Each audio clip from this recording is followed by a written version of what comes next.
When you have somebody draining your pockets in legal fees and your lawyers are squeezing you dry, sometimes it's best to settle before you go bankrupt. Real life. If it ain't real life, If it ain't real life, it just ain't real life. Street stars. You know what time it is. Jack, I want to talk about Chris Brown getting arrested in London. Yeah, he got arrested and then he settled that. Now they got more charges. They won't leave him alone, will they? Right, right. What do you think? Extortion? What do you see here? I think his case for 500 million against who was it? What company was it? Was it Disney or something like that? What no, what was it? NBC for that Yeah. documentary that they did on him. He was suing for 500 million. I think it was looking good. Um and it's the same thing that it always is. They'll batter ram you and batter ram you and batter ram you until you lay down. Right. It's just pathetic. It's I you gotta people have to stop being so gullible. When you see somebody constantly being attacked over and over and over and over and over again, a lot of people, didn't really pay attention to how they attacked Michael Jackson and what they did to Michael Jackson. Right.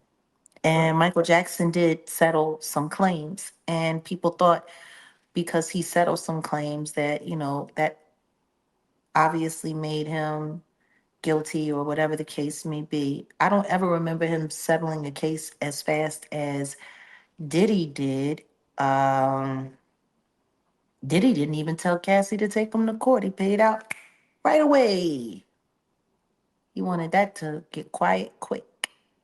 But the Just thing yeah. is, when you have somebody draining your pockets in legal fees and your lawyers are squeezing you dry, sometimes it's best to settle before you go bankrupt. Chris Brown employs a ton of dancers. There are a lot of dancers that work because of him. He does the same thing that Michael Jackson did.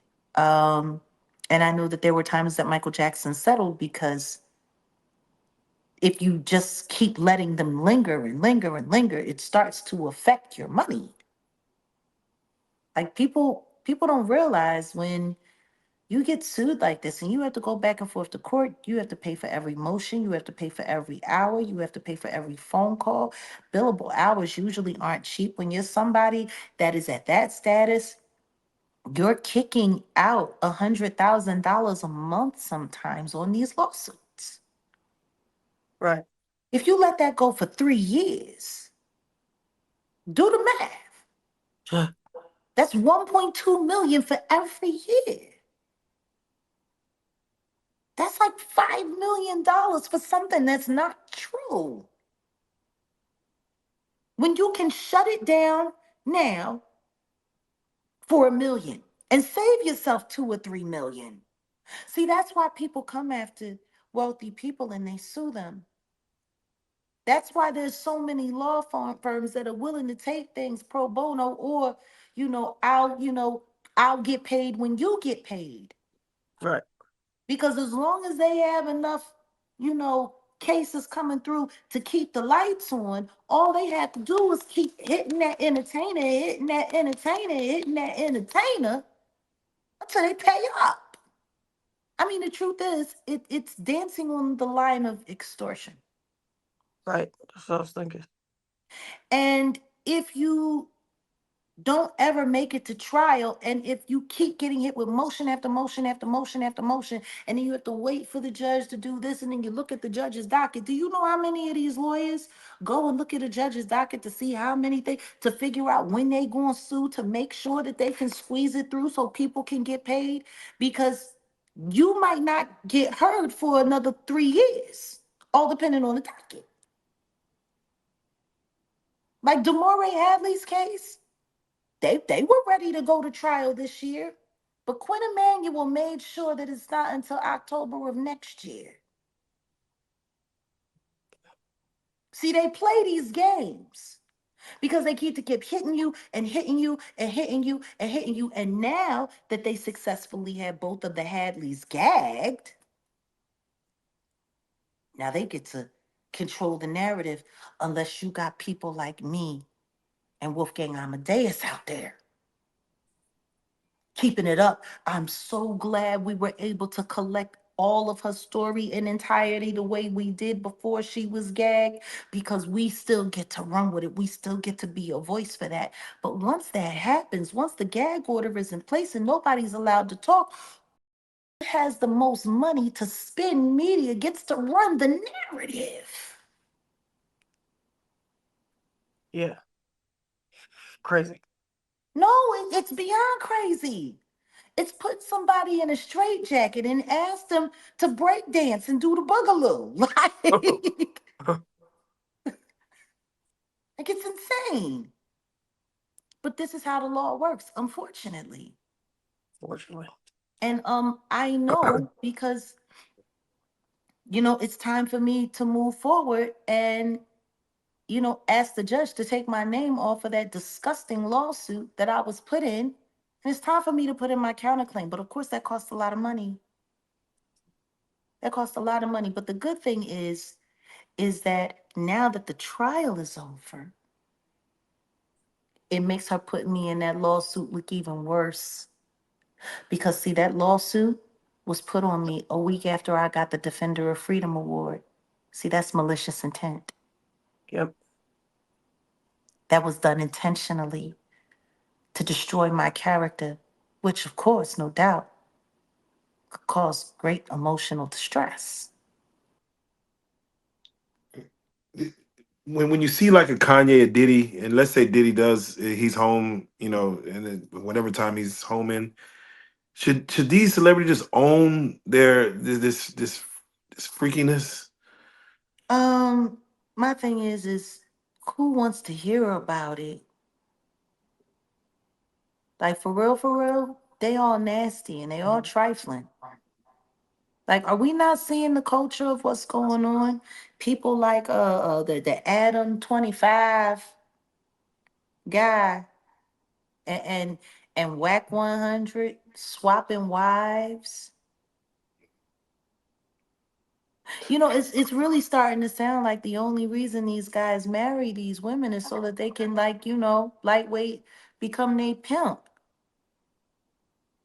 That's what it sounds like. Like it really just sounds like all of this stuff is a sham. All of this stuff is weird. But isn't this what I've been saying? I could have swore to God I done already said these niggas is wild and they're weird. They got all kinds of strange little proclivities, and they're taking these nasty little messages and embedding them into music for mass society to just get desensitized to it, get desensitized to it, get desensitized to it.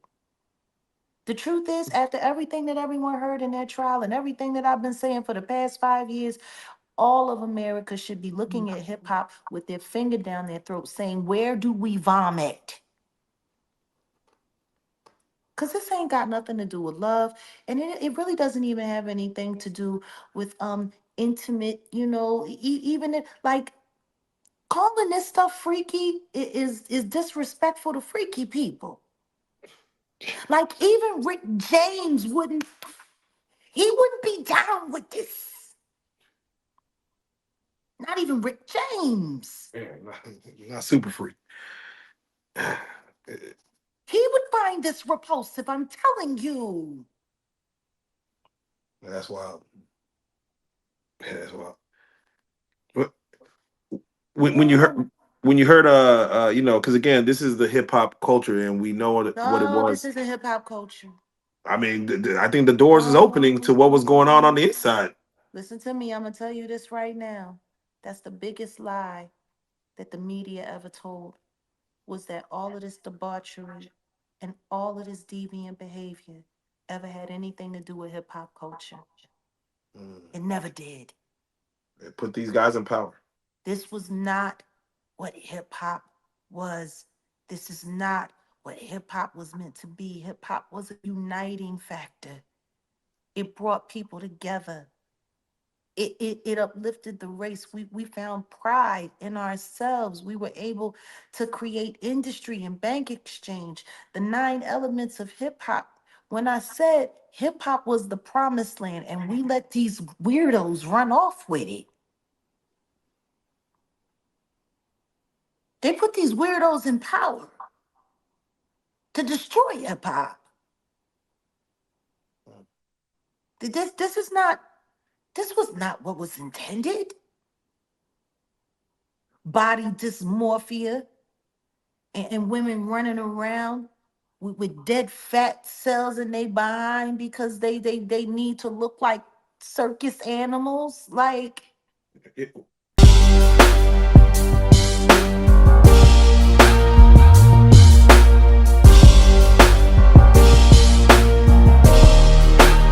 Shout out Reallyfe Street Stars, nigga. Move. Hey.